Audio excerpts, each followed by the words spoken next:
பார்த்துருக்கீங்க. இது 8 நாள் ஆகுது. இதுக்கப்புறம் 21ஆவது நாள் பூ பூக்கும். அப்போ ஒரு களை ஒன்று எடுத்து விடணும். இதனுடைய சாகுபடி காலம் வந்து 90 நாள்.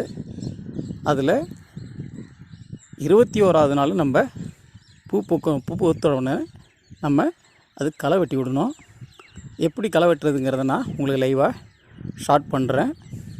அதுக்கப்புறம் என்னென்ன மருந்து அடிக்கணும் அப்படிங்கிற சொல்கிறேன்.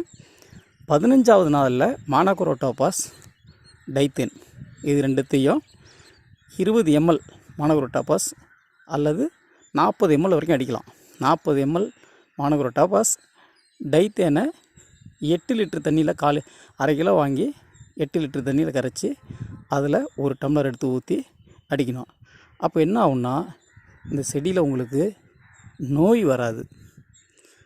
நல்ல செடி தழைஞ்சு வரும், நோய் வராது. அதுக்கப்புறம் உங்களுக்கு செடியை பார்த்துட்டு என்ன மருந்து அடிக்கலாங்கிறத உங்களுக்கு நான் சொல்கிறேன். நன்றி.